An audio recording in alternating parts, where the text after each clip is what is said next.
नमस्कार, स्वागत है आपका द न्यूज पर। मैं हूं आपके साथ शिप्रा सैनी। बीजेपी के सांसद और भारतीय कुश्ती महासंघ के अध्यक्ष बृजभूषण शरण सिंह के खिलाफ पहलवानों के तमाम आरोपों की पोल खुल चुकी है। बीजेपी सांसद बृजभूषण शरण सिंह पर यौन शोषण का मुकदमा दर्ज कराने वाली महिला पहलवान बालिग निकली है। जी हां, जिस तरीके से ये कहकर ये मुकदमा दर्ज कराया गया था कि जब लड़की का यौन शोषण हुआ तब वो नाबालिग थी। पोक्सो एक्ट के तहत मुकदमा दर्ज कराया गया, कई धाराएं पोक्सो के तहत लगाई गई, लेकिन अब वो लड़की बालिग निकली है। और आपको ये बताते हैं कि उस लड़की के परिवार की ओर से ही ये बड़ा खुलासा किया गया है। लड़की के चाचा ने इन पहलवानों पर ही आरोप लगाया है और कहा है कि विनेश फोगाट, साक्षी मलिक, बजरंग पूनिया ने मिलकर ये इतनी गहरी राजनीतिक साजिश जो है वो चली है। अपने एजेंडे को पूरा करने के लिए इन लड़कियों का गलत इस्तेमाल किया गया है। लड़की के चाचा ने ये साफ तौर पर कहा है कि बजरंग पूनिया, साक्षी मलिक और विनेश फोगाट, संगीता फोगाट जो कि धरने पर बैठे हैं, उनके साथ जो कुछ भी हुआ है वो बताएं, पुलिस में कंप्लेंट दर्ज कराएं, लेकिन इस तरीके से लड़कियों का इस्तेमाल करना गलत है।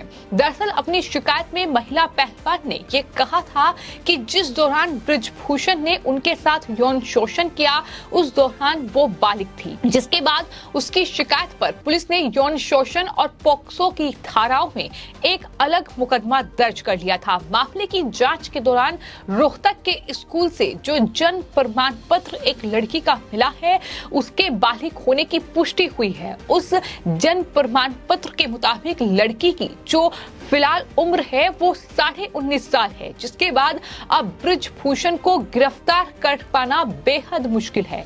अब पुलिस मुकदमे से पोक्सो की धाराएं हटा देंगी और केवल यौन शोषण मामले की जांच ही की जाएगी। शिकायतकर्ता महिला पहलवान के बालिग होने से बृजभूषण शरण सिंह को एक बड़ी राहत मिली है और अब बृजभूषण शरण सिंह के खिलाफ सिर्फ आईपीसी की धारा 354 यानी छेड़खानी का मामला ही बचा है।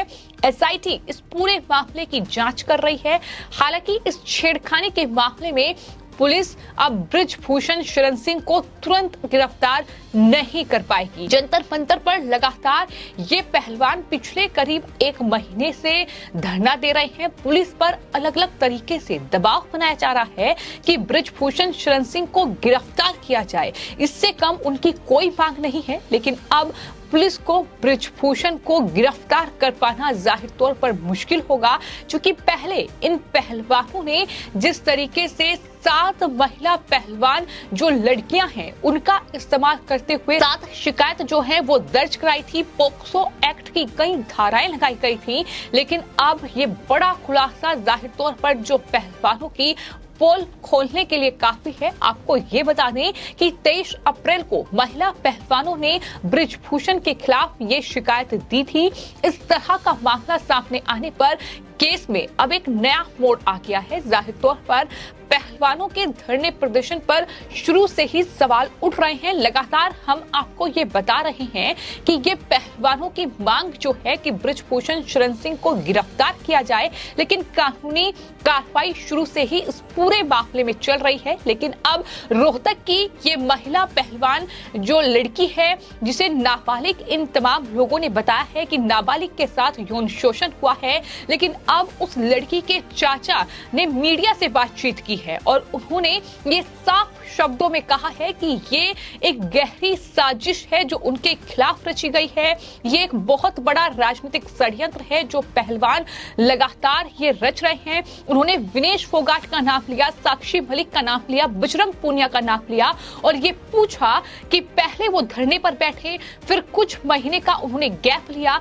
क्या वो गैप इसलिए ही लिया गया था कि आखिर कौन सी लड़कियों को इसमें इस्तेमाल किया जाए, यानी कि लड़कियों को मोहरा बनाकर बृजभूषण शरण सिंह पर ये पोक्सो एक्ट लगवाकर उनकी गिरफ्तारी की मांग की जाए। लड़की के चाचा ने ये साफ तौर पर कहा है कि ये तमाम पहलवान अपने लिए बात करें कि आखिर उनके साथ गलत क्या हुआ है। लड़की के लिए हम यानी उनका परिवार है वो अपनी आवाज उठा सकता है, वो कंप्लेन करा सकता है अगर उसके साथ कुछ भी हुआ है। और जिस तरीके से ये कहा जा रहा है कि लड़की मर चुकी है लेकिन लड़की जिंदा है, ये भी उसके चाचा ने कहा है, तो किस तरीके का ये बहुत बड़ा झूठा और षड्यंत्र रचा जा रहा है, ये साफ तौर पर अब जाकर इस पूरे धरने प्रदर्शन में ये बड़ा खुलासा पहलवानों को लेकर हुआ है। जाहिर तौर पर जब से इन पहलवानों का धरना शुरू हुआ है तब से ही ये धरना सियासत का केंद्र भी रहा है।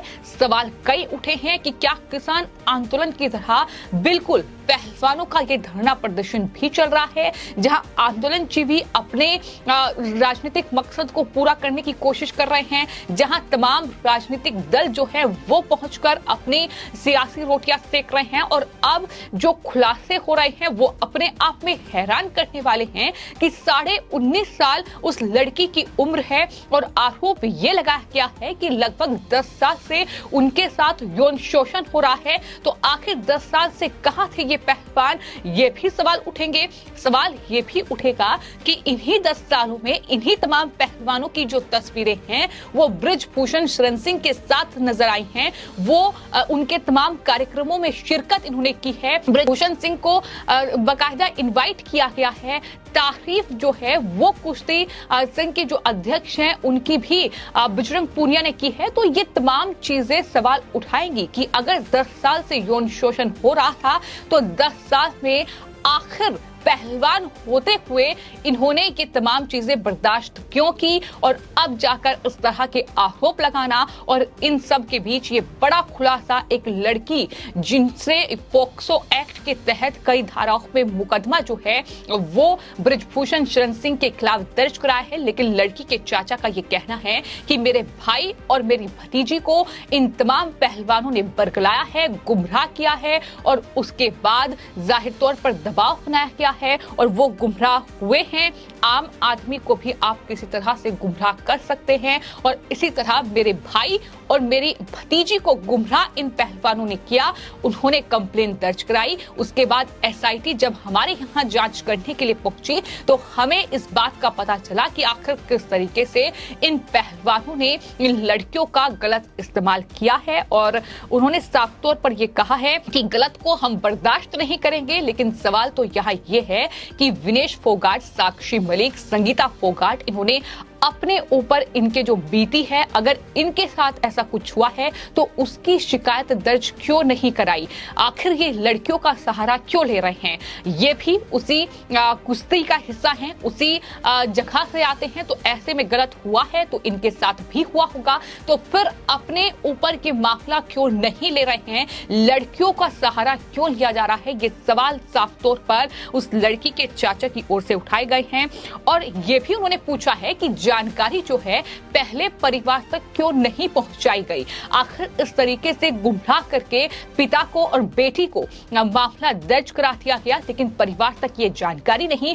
परिवार आज परेशान है इन तमाम पहलवानों के इस राजनीतिक षड्यंत्र की वजह से। तो कई बड़े सवाल उनकी तरफ से उठाए गए हैं और ये साफ तौर पर कहा है कि मकसद इन पहलवानों का सिर्फ और सिर्फ राजनीति है और कुछ नहीं है। और ये भी साफ तौर पर देखने को मिल रहा है जिस तरीके से ये पहलवान जो है शुरुआत एक मामूली धरने प्रदर्शन से हुई थी, लेकिन जैसे जैसे राजनीतिक चेहरों का मिलना जो है इनसे बढ़ता गया, वैसे वैसे ये धरना प्रदर्शन जो है देश विरोधी एक आंदोलन में तब्दील हो गया। फिर चाहे वो विनेश फोगाट का धमकी देना हो कि खाप पंचायतों का फैसला देश के लिए सही नहीं होगा, देश को नुकसान झेलना पड़ेगा, या फिर हरिद्वार में जाकर मेडल बहाने का एक ड्रामा जो इनकी तरफ से रचा गया है वो तस्वीर हो, जहां नरेश टिकैत जो कि कोई संवैधानिक पद पर शख्स नहीं है, कोई अहम जिम्मेदारी उनके पास नहीं है, उन्हें मेडल सौंप दिए गए। 5 दिन का वक्त नरेश टिकैत ने मांग लिया और ये पूरा जो षड्यंत्र, पूरा जो राजनीतिक ड्रामा कहीं ना कहीं चला, इन सब के बीच अब ये बड़ा खुलासा और उसके बाद आगे क्या होगा इस पूरे मामले में ये देखना होगा। लेकिन दिल्ली पुलिस भी सतर्क है, चूंकि इंडिया गेट पर आमरण अनशन की धमकी दी गई है, लेकिन उसको लेकर भी सुरक्षा के पुख्ता इंतजाम किए गए हैं। फिलहाल आपकी इस पूरे मामले पर क्या राय है, मैं कमेंट बॉक्स में जरूर लिखें और चैनल को सब्सक्राइब करें। धन्यवाद।